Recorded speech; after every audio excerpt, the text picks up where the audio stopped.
porque una de las dificultades que tenemos para implantar la reforma, digamos, pedagógica real es que hay una inercia muy grande a no arriesgar.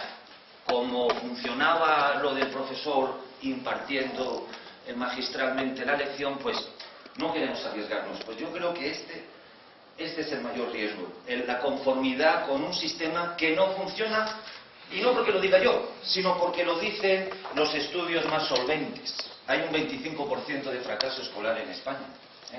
Hay una cantidad de profesores que terminan bajo el síndrome del quemamiento que es terrible. Entonces, ¿qué podemos arriesgar? El riesgo es no arriesgar. Y yo, desde luego, no estoy dispuesto a pasarme los 20 años que me restan de vida profesional en la frustración y en la impotencia. Bueno, ¿cómo sea? Bien, pues esta es la plantilla general de lo que poco a poco vais a ir entendiendo qué significa. Son una serie de cuadros que mis alumnos han ido a ver al Museo del Prado después de haber preparado la visita mediante un trabajo en equipo y mediante la investigación en la red de los cuadros y de los temas.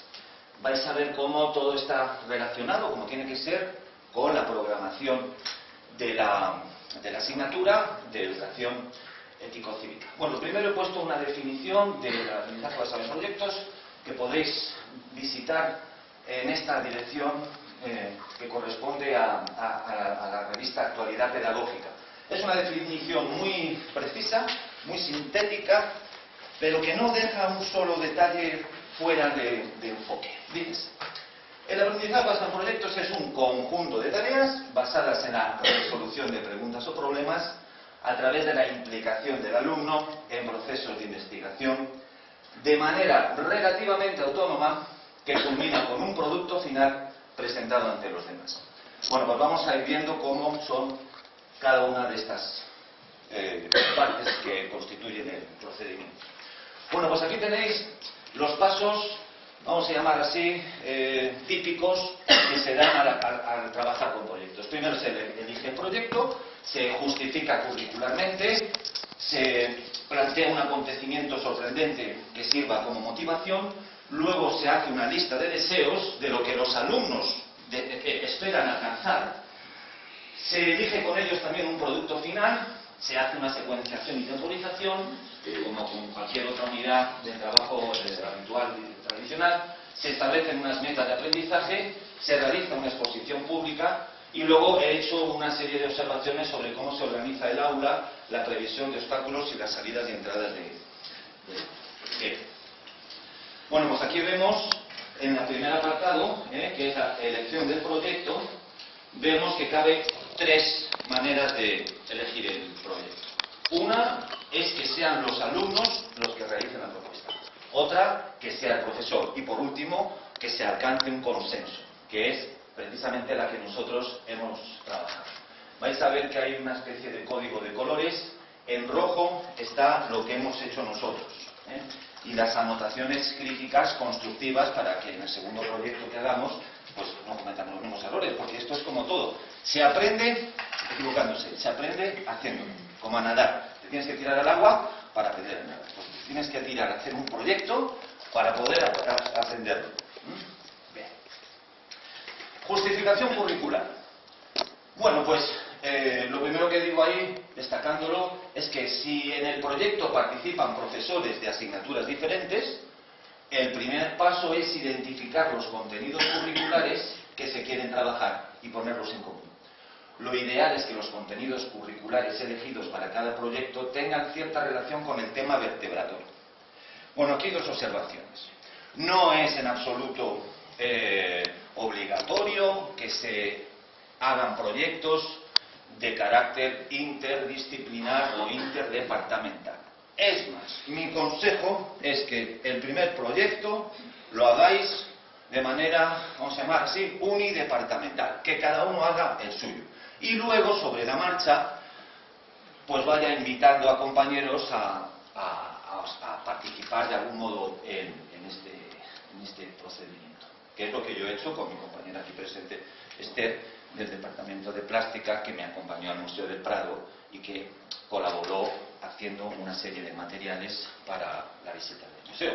Pero eso vino sobre la marcha, porque al principio no teníamos ni siquiera pensado ir al Museo del Prado. Bueno, vamos a avanzar.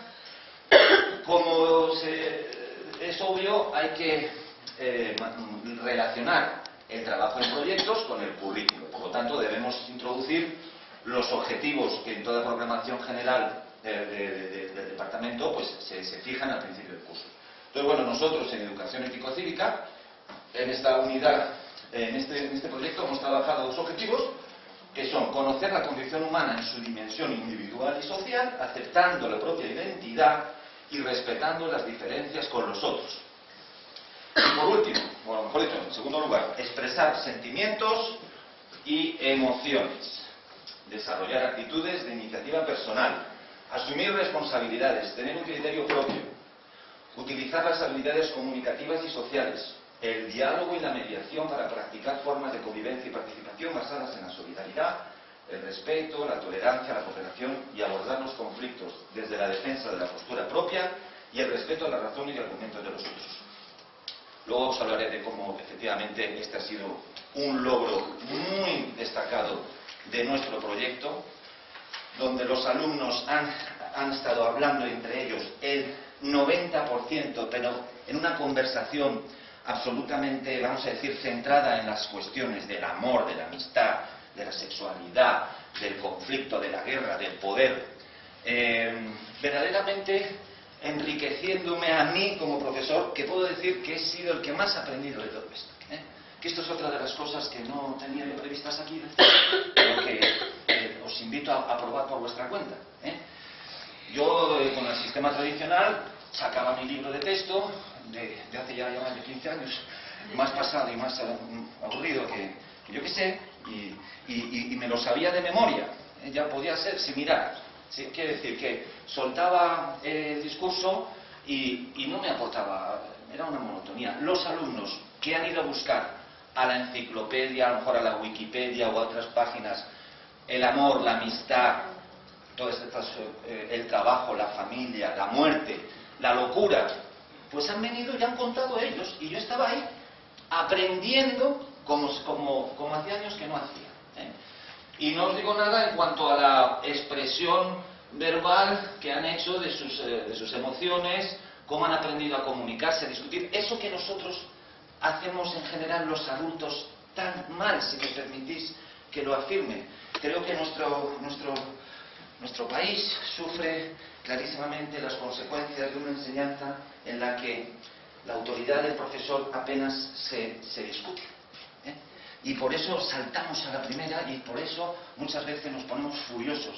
Porque ¿quién de nosotros en la escuela, a lo mejor en mi caso más, porque veo que soy de los mayores de esta sala, pero en mi tiempo era muy extraño que el profesor admitiera un cuestionamiento de cualquier cosa. Yo creo que si queremos realmente hacer una sociedad de ciudadanos responsables que opinen y que critiquen, pero con base y con criterio y no arbitraria y irracionalmente, tenemos que practicar este tipo de enseñanza. Venga, voy avanzando.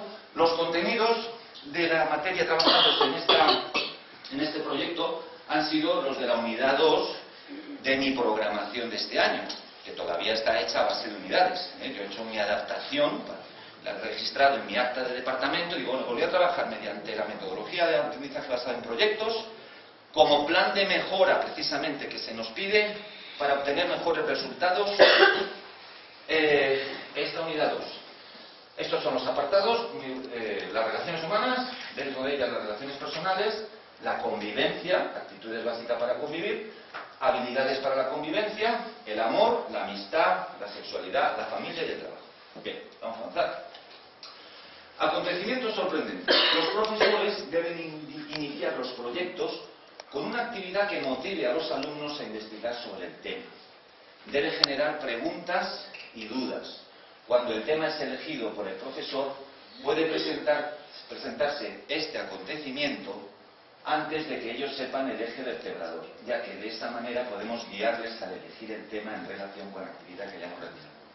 Muy bien, otra vez está sacado de esta página, porque no me gusta meterme en charcos y tengo mucho respeto por la teoría y por eso he preferido dejarlo al pie de la letra.